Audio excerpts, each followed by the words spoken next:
Screen पर आप जिस महिला को देख रहे हो यह किसी शैतान से कम नहीं है। बिकॉज इसने अपने आशिक के साथ मिलकर अपने ही पति को मौत के घाट उतार दिया और एक ऐसी झूठी कहानी रच दी जिससे कि परिवार वालों को और पुलिस को ऐसा लगा कि यह एक नेचुरल डेथ है। लेकिन इस महिला के भाई ने इस मर्डर के पीछे जो मिस्ट्री छुपी हुई थी उसे पुलिस के सामने लाने में मदद की और अपने जीजा अपने बहनोई को इंसाफ दिलाया, साथ ही अपनी बहन को पुलिस के द्वारा भी पकड़वाया।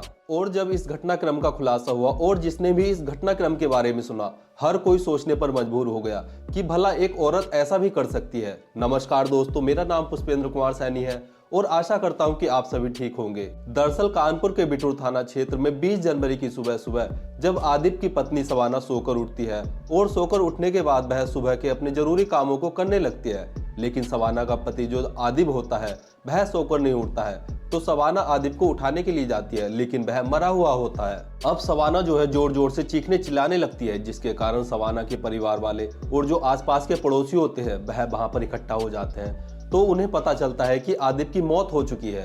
अब यह बात धीरे धीरे बस्ती में फैल जाती है और इसी बीच सवाना जो होती है वह अपने भाई को कॉल करके बताती है कि तुम्हारे जीजा का इंतकाल हो गया है। जैसे ही सवाना का भाई इस बात को सुनता है तो वह सन्न हो जाता है, वह अचंभे में पड़ जाता है। वह तुरंत सवाना के घर पर पहुंचता है और वह देखता है कि उसके जीजा आदिप की तो वास्तव में ही मौत हो चुकी है। अब सवाना का जो भाई होता है वह पुलिस को इस घटना की जानकारी देता है। पुलिस भी मौके पर पहुंचती है और शुरुआती जांच करती है। तो पुलिस को शुरुआत में लगता है कि यह एक नेचुरल डेथ है, बिकॉज आदिप की बॉडी पर ना तो कोई चोट वगैरह के निशान होते हैं और ना ही कोई ऐसा निशान होता है जिससे कि यह कहा जाए कि आदिप की किसी ने हत्या की है। और जब पुलिस सवाना से पूछताछ करती है तो सवाना पुलिस को बताती है कि उसका पति आबिद शारीरिक रूप से कमजोर था, जिसके कारण वह सेक्स वर्धक दवाएं खाता था। रात भी उसने जो 7-8 सेक्स वर्धक दवाई खाई थी और उसके बाद इन दोनों ने संबंध बनाए थे और संबंध बनाने के बाद ये दोनों सो गए थे।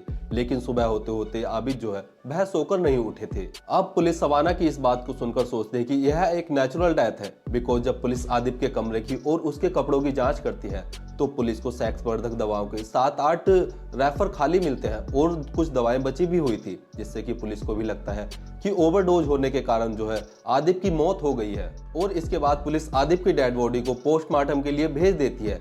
लेकिन आदिप के जो घर वाले होते हैं वह इस बात को मानने के लिए तैयार ही नहीं थे कि आदिप की मौत नेचुरल डेथ है। आदिप के जो माता पिता होते हैं, जो चाचा चाची होते हैं, वह पुलिस वालों को बताते हैं कि हो ना हो आदिप की हत्या की गई है। तो यहाँ पर पुलिस वाले इनसे पूछते हैं कि आपको ऐसा क्यों लगता है। तो यह लोग पुलिस वालों को बताते हैं कि यह जो सवाना है इसने अपने 10-12 साल के बेटे को जो है कुछ दिन पहले अपने मामा के यहाँ रहने के लिए भेज दिया था। जब हमने सवाना को समझाने की कोशिश की कि तुम ऐसा मत करो तो उसने उनकी एक नहीं मानी और तभी से उन्हें लग रहा था कि कुछ ना कुछ तो अनहोनी होने वाली है।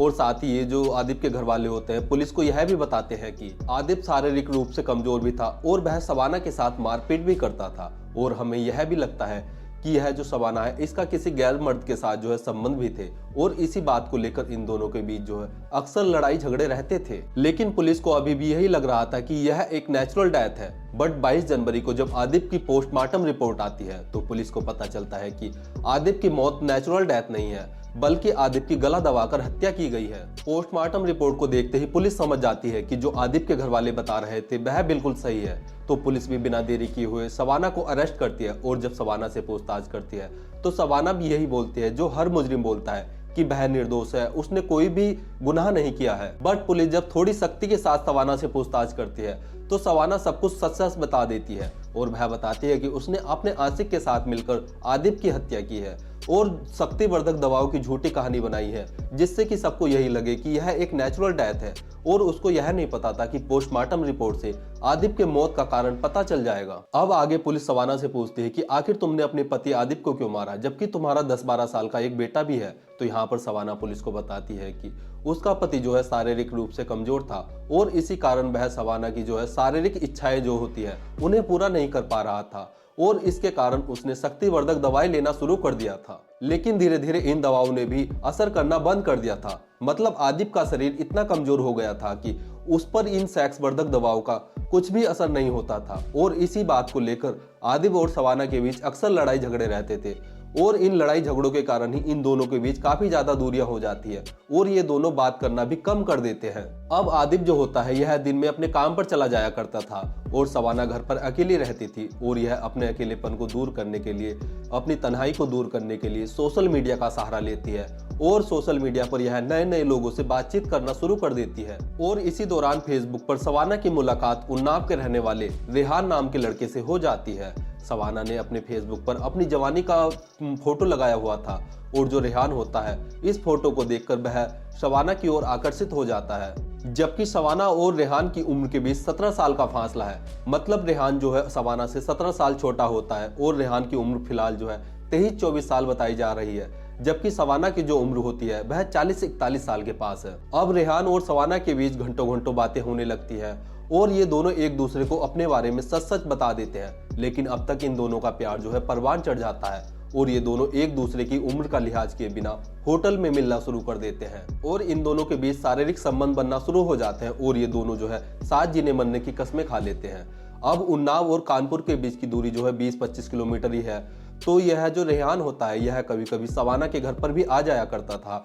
तो यहाँ पर जब आदिप सवाना से पूछता है तो वह तरह तरह के बहाने बना दिया करती थी। इसके बाद पुलिस जब सवाना से पूछती है कि आखिर तुमने आदिप को क्यों मारा, तो यहाँ पर सवाना पुलिस को बताती है कि उसे रेहान के साथ शारीरिक संबंध बनाने की लत लग चुकी थी और वह उसके साथ ही रहना चाहती थी, लेकिन रेहान जो है कोई काम नहीं करता था।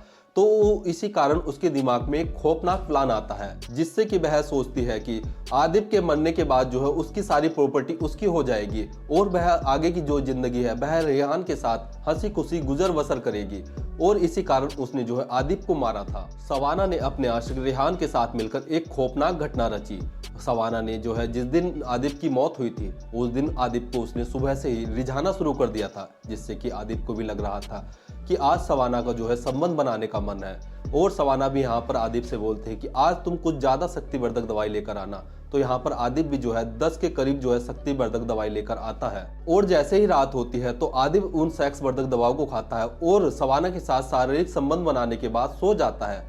लेकिन यहाँ पर जो सवाना होती है यह अपने घर का मेन दरवाजा खुला छोड़ देती है, जिससे कि प्लान के तहत सवाना का जो आशिक होता है यह अपने एक दोस्त के साथ जिसका नाम विकास होता है उसे रात में लेकर जो है प्लान के तहत सवाना के घर में एंटर होता है। घर में एंटर होने के बाद रेहान और उसका दोस्त जो विकास होता है वह सवाना से मिलते हैं। सवाना रेहान को 20,000 रुपए देती है और इन 20,000 रुपए में से जो रेहान होता है वह 10,000 रुपए अपने दोस्त विकास को देता है और उससे बोलता है कि तुम्हें इस व्यक्ति को मारने में मेरी मदद करनी पड़ेगी। तो यहाँ पर इसका दोस्त जो विकास होता है वह भी इस घटना का, इस साजिश का हिस्सा बन जाता है और जो बाकी के 10,000 रुपए होते हैं वह रेहान अपने पास रख लेता है। अब ये तीनों देखते हैं कि आदिप जो है वह गहरी नींद में सो रहा है।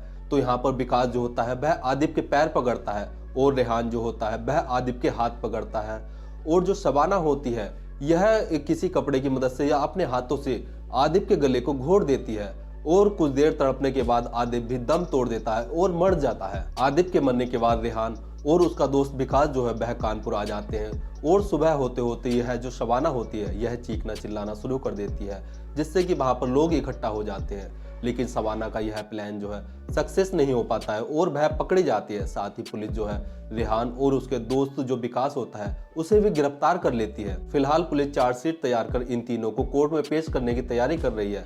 लेकिन यह जो सवाना है इसने एक बार भी नहीं सोचा कि इसका 10-12 साल का लड़का है तो यह कत्ल करके कैसे बच सकती है। दोस्तों, इस कहानी को सुनाने का उद्देश्य किसी की भावनाओं को ठेस पहुंचाना या दुख पहुंचाना नहीं है, बल्कि जागरूक करना है।